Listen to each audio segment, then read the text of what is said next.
الحمد للہ رب العالمین والصلاة والسلام علی خاتم النبیین اما بعد فاعوذ باللہ من الشیطان الرجیم بسم اللہ الرحمن الرحیم 126 سنتیں اور آداب. یہ مضمون کتاب 550 سنتیں اور آداب کے مختلف مقامات سے لیا گیا ہے. درود پاک کی فضیلت. ایک نوجوان طواف کعبہ کرتے ہوئے صرف درود شریف ہی پڑھ رہا تھا.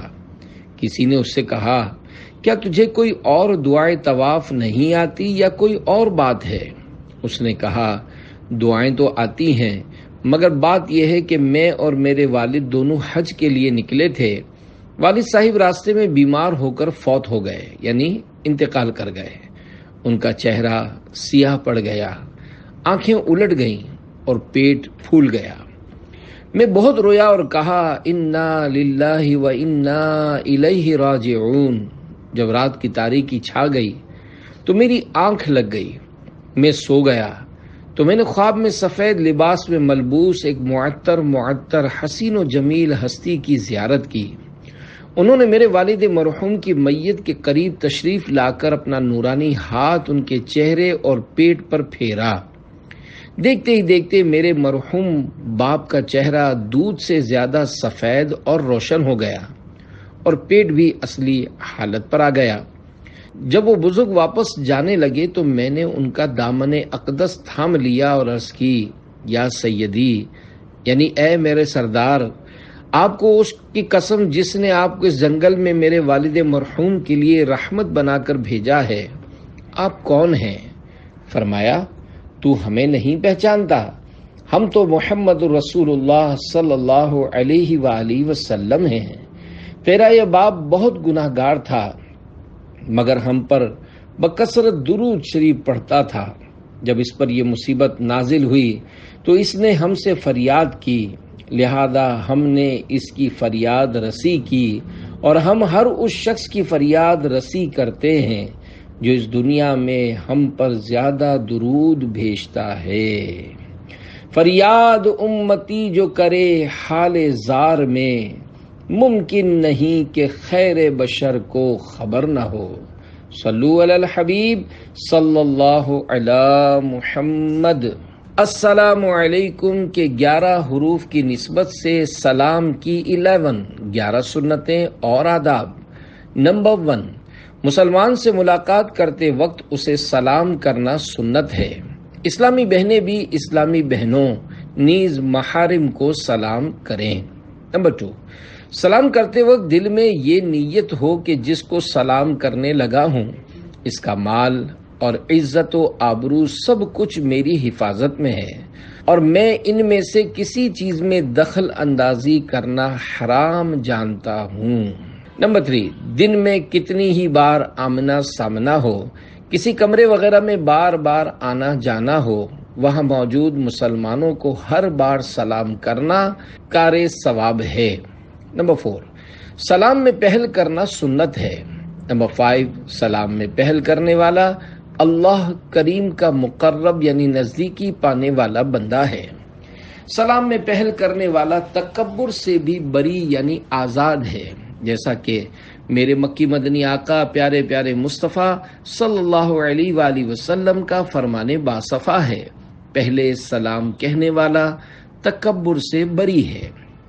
نمبر 7، سلام میں پہل کرنے والے پر 90 رحمتیں اور جواب دینے والے پر 10 رحمتیں نازل ہوتی ہیں.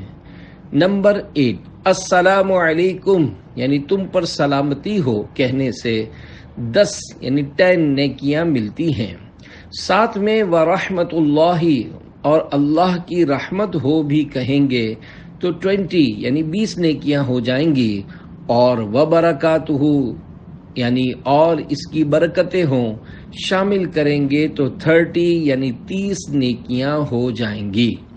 بعض لوگ سلام کے ساتھ جنت المقام اور دوزخ الحرام کے الفاظ بڑھا دیتے ہیں. یہ غلط طریقہ ہے اور یہ جملہ لغتاً بھی غلط ہے، بلکہ بعض من چلے تو معاذ اللہ مذاقاً یہاں تک بک دیتے ہیں، آپ کے بچے ہمارے غلام. امام احمد رضا خان رحمۃ اللہ علیہ فتاوی رضویہ جلد 22 صفحہ 409 پر فرماتے ہیں کم از کم السلام علیکم اور اس سے بہتر ورحمۃ اللہ ملانا اور سب سے بہتر وبرکاتہ شامل کرنا اور اس پر زیادت یعنی اضافہ نہیں۔ اس یعنی سلام کرنے والے نے السلام علیکم کہا تو یہ جواب میں وعلیکم السلام ورحمۃ اللہ کہے، اور اگر اس نے السلام علیکم ورحمۃ اللہ کہا تو یہ وعلیکم السلام ورحمۃ اللہ وبرکاتہ کہے، اور اگر اس نے وبرکاتہ تک کہا تو یہ بھی اتنا ہی کہے، اس سے زیادت یعنی اضافہ نہیں۔ واللہ تعالی اعلم۔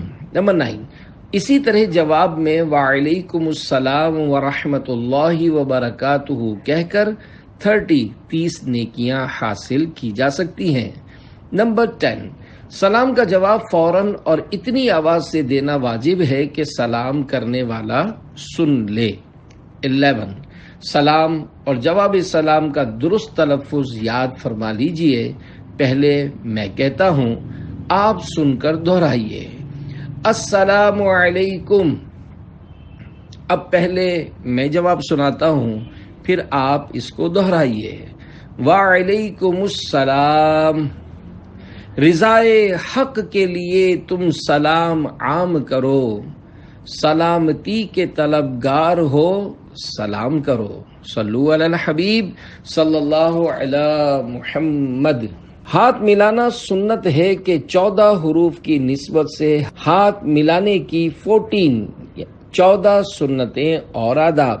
نمبر 1، دو مسلمانوں کا بوقت ملاقات دونوں ہاتھوں سے مصافحہ کرنا یعنی دونوں ہاتھ ملانا سنت ہے۔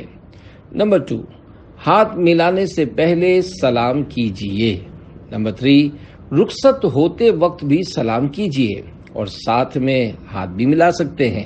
نمبر 4، رحمت عالم صلی اللہ علیہ وآلہ وسلم نے ارشاد فرمایا، جب دو مسلمان ملاقات کرتے ہوئے مصافحہ کرتے ہیں اور ایک دوسرے سے خیریت دریافت کرتے ہیں تو اللہ پاک ان کے درمیان 100 رحمتیں نازل فرماتا ہے، جن میں سے 99 رحمتیں زیادہ پرتپاک طریقے سے ملنے والے اور اچھے طریقے سے اپنے بھائی سے خیریت دریافت کرنے والے کے لیے ہوتی ہیں۔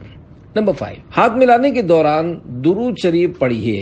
ہاتھ جدا ہونے سے پہلے انشاء اللہ الکریم اگلے پچھلے گناہ بخش دیے جائیں گے۔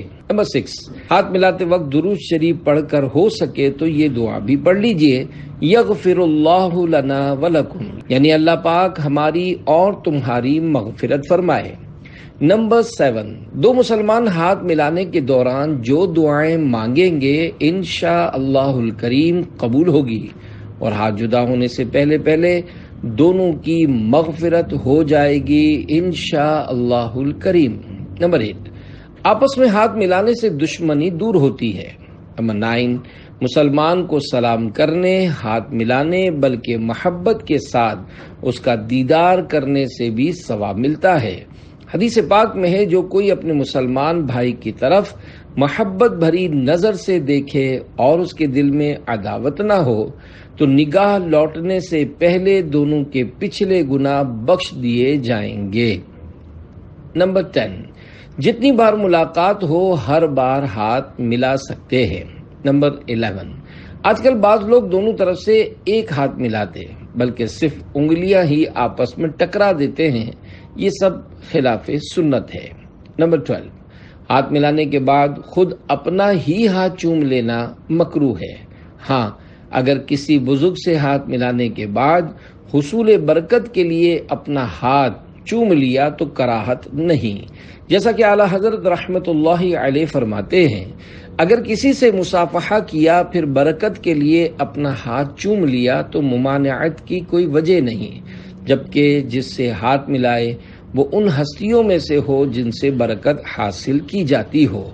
نمبر 13، اگر امرد یعنی خوبصورت لڑکے سے یا کسی بھی مرد سے ہاتھ ملانے میں شہوت آتی ہو تو اسے ہاتھ ملانا جائز نہیں، بلکہ اگر دیکھنے سے شہوت آتی ہو تو اب دیکھنا بھی گناہ ہے۔ نمبر 14، مصافحہ کرتے یعنی ہاتھ ملاتے وقت سنت یہ ہے کہ ہاتھ میں رومال وغیرہ حائل نہ ہو، دونوں ہتھیلیاں خالی ہوں اور ہتھیلی سے ہتھیلی ملنی چاہیے۔ ایک چپ ہزار سکھ کے 12 حروف کی نسبت سے بات چیت کرنے کی 12 سنتیں اور آداب۔ نمبر 1، مسکرا کر اور خندہ پیشانی سے بات چیت کیجیے۔ نمبر 2، مسلمانوں کی دل جوئی کی نیت سے چھوٹوں کے ساتھ شفقت بھرا اور بڑوں کے ساتھ ادب والا لہجہ رکھیے، انشاءاللہ الکریم ثواب بھی ملے گا اور چھوٹے بڑے سب آپ کی عزت کریں گے۔ نمبر 3، چلا چلا کر بات کرنا سنت نہیں۔ نمبر 4، اچھی نیتوں کے ساتھ چھوٹے بچوں سے بھی آپ جناب سے گفتگو کی عادت بنائیے، آپ کے اخلاق بھی انشاءاللہ الکریم عمدہ ہوں گے اور بچے بھی آداب سیکھیں گے۔ نمبر 5، بات چیت کرتے وقت پردے کی جگہ ہاتھ لگانا، انگلیوں کے ذریعے بدن کا میل چھڑانا، دوسروں کے سامنے بار بار ناک کو چھونا یا ناک یا کان میں انگلی ڈالنا، تھوکتے رہنا اچھی بات نہیں، اس سے دوسروں کو گھن آتی ہے۔ نمبر 6، جب تک دوسرا بات کر رہا ہو اطمینان سے سنیے، اس کی بات کاٹ کر اپنی بات شروع کر دینا سنت نہیں۔ نمبر 7، بات چیت کرتے ہوئے بلکہ کسی بھی حالت میں قہقہا نہ لگائیے کہ سرکار صلی اللہ علیہ وآلہ وسلم نے کبھی قہقہا نہیں لگایا۔ نمبر 8، زیادہ باتیں کرنے اور بار بار قہقہا لگانے یعنی زور زور سے ہنسنے سے ہیبت جاتی رہتی ہے۔ نمبر 9، سرکار مدینہ صلی اللہ علیہ وآلہ وسلم کا فرمان عالی شان ہے، جب تم کسی بندے کو دیکھو کہ اسے دنیا سے بے رغبتی اور کم بولنے کی نعمت عطا کی گئی ہے تو اس کی قربت و صحبت اختیار کرو، کیونکہ اسے حکمت دی جاتی ہے۔ نمبر 10، فرمان مصطفیٰ صلی اللہ علیہ وآلہ وسلم، جو چپ رہا اس نے نجات پائی۔ معراج شریف میں ہے، حضرت سیدنا امام محمد بن محمد غزالی رحمت اللہ علیہ فرماتے ہیں کہ گفتگو کی 4 قسمیں ہیں۔ نمبر 1، خالص مضر یعنی مکمل طور پر نقصان دہ۔ نمبر 2، خالص مفید۔ نمبر 3، مضر یعنی نقصان دہ بھی مفید بھی۔ نمبر 4، نہ مضر نہ مفید۔ خالص مضر یعنی مکمل نقصان دہ سے ہمیشہ پرہیز ضروری ہے۔ خالص مفید کلام یعنی بات ضرور کیجیے، جو کلام مضر بھی ہو اور مفید بھی اس کے بولنے میں احتیاط کرے، بہتر ہے کہ نہ بولے۔ اور چوتھی قسم کے کلام میں وقت ضائع کرنا ہے۔ ان کلاموں یعنی 4 قسم کی باتوں میں امتیاز یعنی فرق کرنا مشکل ہے، لہذا خاموشی بہتر ہے۔ نمبر 11، کسی سے جب بات چیت کی جائے تو اس کا کوئی صحیح مقصد بھی ہونا چاہیے اور ہمیشہ مخاطب کے مزاج اور اس کی نفسیات کے مطابق بات کی جائے۔ نمبر 12، بد زبانی اور بے حیائی کی باتوں سے ہر وقت پرہیز کیجیے، گالی گلوچ سے بچتے رہیے اور یاد رکھیے کہ کسی مسلمان کو بلا اجازت شرعی گالی دینا حرام قطعی ہے اور بے حیائی کی بات کرنے والے پر جنت حرام ہے۔ حضور تاجدار مدینہ صلی اللہ علیہ وآلہ وسلم نے فرمایا، اس شخص پر جنت حرام ہے جو فحش گوئی سے کام لیتا ہے۔ فحش بات کے معنی یہ ہیں، التعبیر عن الامور المستقبحۃ بالعبارات الصریحہ، یعنی شرمناک امور مثلا گندے اور برے معاملات کا کھلے الفاظ میں تذکرہ کرنا۔ صلو علی الحبیب صلی اللہ علی محمد۔ الحمدللہ رب العالمین کے 17 حروف کی نسبت سے چھینک کے متعلق 17 سنتیں اور آداب۔ 2 فرامین مصطفیٰ صلی اللہ علیہ وآلہ وسلم۔ نمبر 1، اللہ پاک کو چھینک پسند ہے اور جماہی ناپسند۔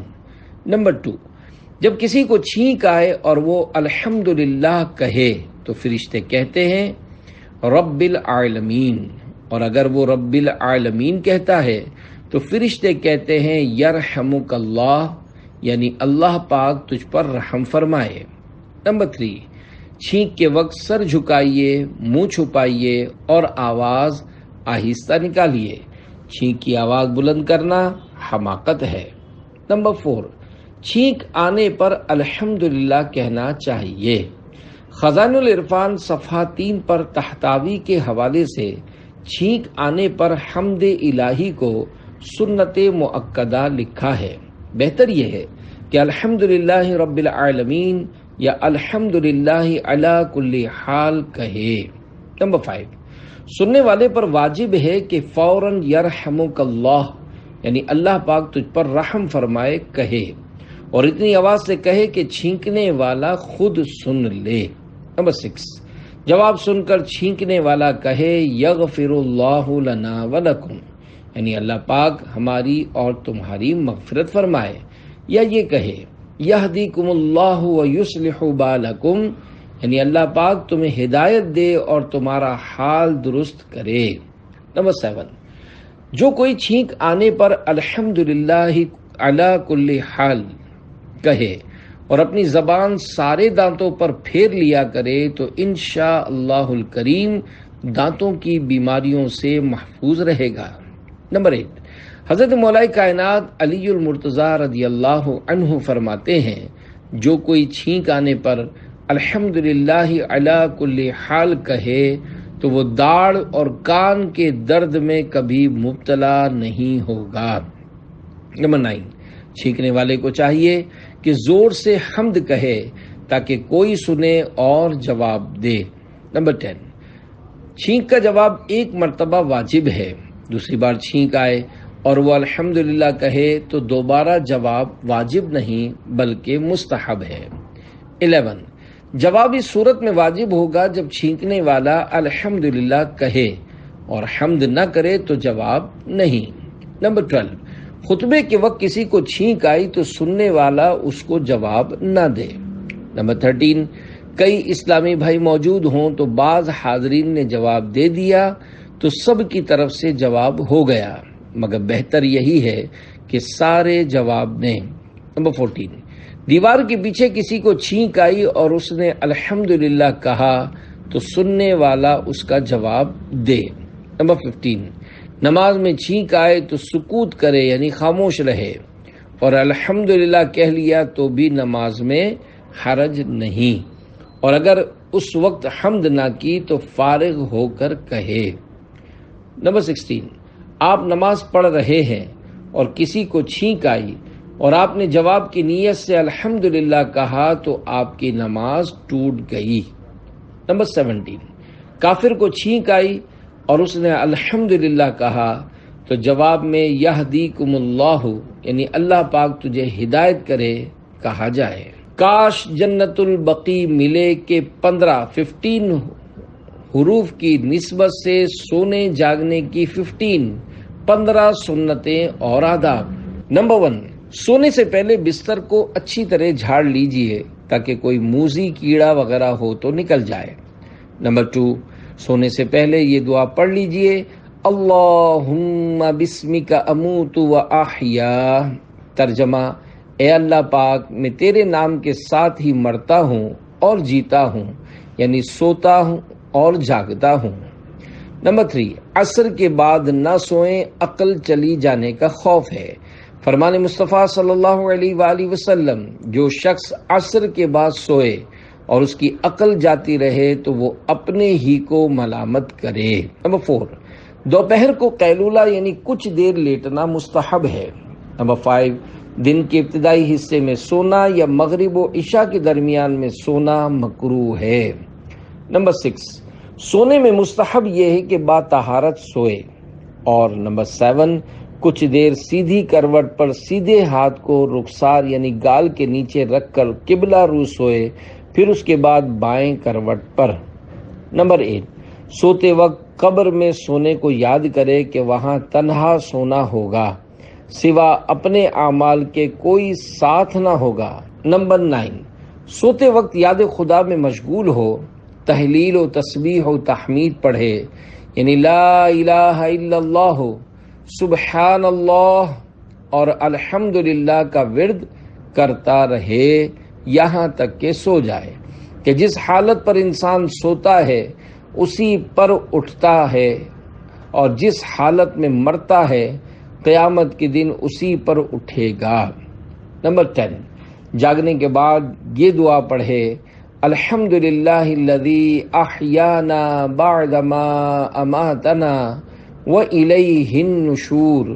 ترجمہ، تمام تعریفیں اللہ پاک کے لیے ہیں جس نے ہمیں مارنے کے بعد زندہ کیا اور اسی کی طرف لوٹ کر جانا ہے۔ نمبر 11، اسی وقت اس کا پکا ارادہ کرے کہ پرہیزگاری و تقوی کرے گا، کسی کو ستائے گا نہیں۔ نمبر 12، جب لڑکے اور لڑکی کی عمر 10 سال کی ہو جائے تو ان کو الگ الگ سلانا چاہیے، بلکہ اس عمر کا لڑکا اتنے بڑے یعنی اپنی عمر کے لڑکوں یا اپنے سے بڑے مردوں کے ساتھ بھی نہ سوئے۔ 13، میاں بیوی جب ایک چارپائی پر سوئیں تو 10 برس کے بچے کو اپنے ساتھ نہ سلائیں۔ لڑکا جب حد شہوت کو پہنچ جائے تو وہ مرد کے حکم میں ہے۔ نمبر 14، نیند سے بیدار ہو کر مسواک کیجیے۔ 15، رات میں نیند سے بیدار ہو کر تہجد ادا کیجیے تو بڑی سعادت ہے۔ فرمان مصطفیٰ صلی اللہ علیہ وآلہ وسلم، فرضوں کے بعد افضل نماز رات کی نماز ہے۔ یا رب المصطفیٰ، مکہ و مدینہ کی زیارت نصیب فرما کہ 35 حروف کی نسبت سے سفر کی 35 سنتیں اور آداب۔ نمبر 1، شرعاً مسافر وہ شخص ہے جو 3 دن کے فاصلے تک جانے کے ارادے سے اپنے مقام اقامت مثلا شہر یا گاؤں سے باہر ہو گیا۔ خشکی میں سفر پر 3 دن کی مسافت سے مراد 57.5 میل یعنی تقریباً 92 کلومیٹر کا فاصلہ ہے۔ نمبر 2، شرعی سفر کرنے والے کے لیے ضروری ہے کہ وہ سفر میں پیش آنے والے مسائل سیکھ چکا ہو۔ مکتبۃ المدینہ کا رسالہ مسافر کی نماز کا مطالعہ مفید ہے۔ نمبر 3، بخاری شریف میں ہے، رسول کریم صلی اللہ علیہ وآلہ وسلم غزوہ تبوک کے لیے جمعرات کے دن روانہ ہوئے، اور آپ صلی اللہ علیہ وآلہ وسلم جمعرات کے دن روانہ ہونا پسند فرماتے تھے۔ نمبر 4، جب سفر کرنا ہو تو بہتر یہ ہے کہ پیر، جمعرات یا ہفتے کو کرے۔ نمبر 5، سرکار مدینہ صلی اللہ علیہ وآلہ وسلم نے حضرت جبیر بن مطعم رضی اللہ عنہ کو سفر میں اپنے ساتھیوں سے زیادہ خوشحال رہنے کے لیے یہ ورد پڑھنے کی تلقین فرمائی۔ نمبر 1، سورۃ الکافرون۔ نمبر 2، سورۃ النصر۔ نمبر 3، سورۃ الاخلاص۔ نمبر 4، سورۃ الفلق۔ نمبر 5، سورۃ الناس۔ ہر سورت ایک بار اور ہر ایک کی ابتدا میں بسم اللہ الرحمن الرحیم اور سب سے آخر میں بھی ایک بار بسم اللہ پوری پڑھ لیجئے۔ اس طرح سورتیں 5 ہوں گی اور بسم اللہ شریف 6 بار۔ حضرت جبیر بن مطعم رضی اللہ عنہ فرماتے ہیں، میں یوں تو صاحب مال تھا، مگر جب سفر کرتا تو ساتھیوں سے خوشحالی میں کم ہو جاتا۔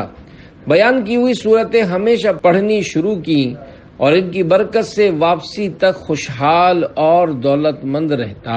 نمبر 6، چلتے وقت سب عزیزوں اور دوستوں سے ملے اور اپنے قصور معاف کرائے، اور اب ان پر لازم ہے کہ دل سے معاف کر دیں۔ نمبر 7، لباس سفر پہن کر گھر میں 4 رکعت نفل الحمد وقل یعنی هو اللہ کی پوری سورہ سے پڑھ کر باہر نکلے۔ وہ رکعتیں واپس آنے تک اس کے اہل و مال کی نگہبانی کریں گی۔ نمبر 8، 2 رکعت بھی پڑھی جا سکتی ہیں۔ حدیث پاک میں ہے، کسی نے اپنے اہل کے پاس ان 2 رکعتوں سے بہتر نہ چھوڑا جو بوقت ارادہ سفر ان کے پاس پڑھیں۔ نمبر 9، سفر میں 3 یا اس سے زیادہ اسلامی بھائی ہوں تو ایک کو امیر بنانے کی سنت ہے، جیسا کہ حدیث پاک میں ہے، جب سفر میں 3 شخص ہوں تو ایک کو اپنا امیر بنا لیں۔ نمبر 10، اس یعنی امیر بنانے میں کاموں کا انتظام رہتا ہے۔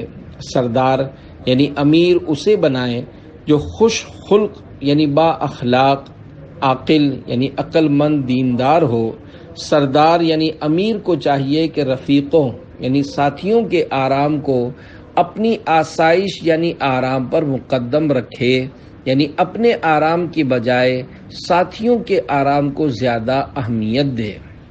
نمبر 11، آئینہ، سرما، کنگا، مسواک ساتھ رکھیے کہ سنت ہے۔ نمبر 12، والد اعلیٰ حضرت مولانا مفتی نقی علی خان رحمۃ اللہ علیہ لکھتے ہیں، وہ جناب یعنی نبی کریم صلی اللہ علیہ وآلہ وسلم سفر میں نمبر 1 مسواک اور نمبر 2 سرما دان اور نمبر 3 آئینہ اور نمبر 4 شانہ یعنی کنگا اور نمبر 5 قینچی اور نمبر 6 سوئی، نمبر 7 دھاگا اپنے ساتھ رکھتے۔ ایک دوسری روایت میں ہے نمبر 8 تیل کے الفاظ بھی نقل ہوئے ہیں۔ 13، ذکر اللہ سے دل بہلائے کہ فرشتہ ساتھ رہے گا، نہ کہ برے شعر و لغویات یعنی بیہودہ باتوں سے کہ شیطان ساتھ ہوگا۔ نمبر 14، اگر دشمن یا ڈاکو کا خوف ہو تو سورہ لی ایلاف پوری سورت پڑھ لیجئے، انشاءاللہ الکریم ہر بلا سے امان ملے گی۔ یہ عمل مجرب ہے۔ نمبر 15، سفر ہو یا حضر یعنی قیام، جب بھی کسی غم یا پریشانی کا سامنا ہو، لا حول ولا قوت الا باللہ، ترجمہ گناہ سے بچنے کی طاقت اور نیکی کرنے کی قوت اللہ ہی کی طرف سے ہے، اور حسبنا اللہ و نعم الوکیل بکثرت پڑھیے، انشاءاللہ الکریم مشکل آسان ہوگی۔ نمبر 16، سفر کے دوران چڑھائی پر چڑھتے ہوئے اللہ اکبر اور ڈھلوان سے اترتے ہوئے سبحان اللہ کا ورد کیجیے۔ نمبر 17، اگر کوئی شخص سفر پر جا رہا ہو تو اس مسافر سے مصافحہ کرے یعنی ہاتھ ملائے اور اس کے لیے یہ دعا مانگے، استودع اللہ دینک و امانتک و خواتیم عملک، ترجمہ میں تیرے دین، تیری امانت اور تیرے عمل کے خاتمے کو اللہ پاک کے سپرد کرتا ہوں۔ نمبر 18، مقیم یعنی جو مسافر نہ ہو اس کے لیے مسافر یہ دعا پڑھے، استودعک اللہ الذی لا یضیع ودائعہ، ترجمہ میں تمہیں اللہ پاک کے سپرد کرتا ہوں جو سونپی ہوئی امانتوں کو ضائع نہیں کرتا۔ نمبر 19، منزل پر یعنی راستے میں جہاں بھی رکنا پڑے وہاں اترتے وقت یہ پڑھیے، اعوذ بکلمات اللہ التامات من شر ما خلق، ترجمہ میں اللہ پاک کے کامل کلمات یعنی جس میں کوئی نقص یا عیب نہ ہو کے واسطے سے ساری مخلوق کے شر سے پناہ مانگتا ہوں، انشاءاللہ الکریم ہر نقصان سے بچے گا۔ 20، مسافر کی دعا قبول ہوتی ہے، لہذا اپنے لیے، اپنے والدین، بال بچوں اور عام مسلمانوں کے لیے دعائیں کیجیے۔ 21، سفر میں کوئی شخص بیمار ہو گیا یا بے ہوش ہو گیا تو اس کے ساتھ والے اس مریض کی ضروریات میں اس کا مال بغیر اجازت خرچ کر سکتے ہیں۔ 22، مسافر پر واجب ہے کہ نماز میں قصر کرے، یعنی 4 رکعت والی فرض کو 2 پڑھے، اس کے حق میں 2 ہی رکعتیں پوری نماز ہے۔ 23، مغرب اور وتر میں قصر نہیں۔ 24، سنتوں میں قصر نہیں بلکہ پوری پڑھی جائیں گی، خوف اور روا روی یعنی گھبراہٹ کی حالت میں سنتیں معاف ہیں اور امن کی حالت میں پڑھی جائیں گی۔ 25، کوشش کر کے ہوائی جہاز یا ریل یا بس وغیرہ میں ایسے وقت سفر کیجیے کہ بیچ میں کوئی نماز نہ آئے۔ 26، سفر میں بھی سونے کے اوقات میں ہرگز ایسی غفلت نہ ہو کہ معاذ اللہ نماز قضا ہو جائے۔ 27، دوران سفر بھی نماز میں ہرگز کوتاہی نہ ہو، خصوصاً ہوائی جہاز، ریل گاڑی اور لمبے روٹ کی بس میں نماز کے لیے پہلے ہی سے وضو تیار رکھیے۔ 28، راستے میں بس خراب ہو جائے تو ڈرائیور یا مالکان بس وغیرہ کو کوسنے اور بک بک کر کے اپنی آخرت داؤ پر لگانے کے بجائے صبر سے کام لیجئے اور جنت کے طلب میں ذکر و درود میں مشغول ہو جائیے. یہی ٹرین یا فلائٹ لیٹ ہونے کی صورت میں کیجئے.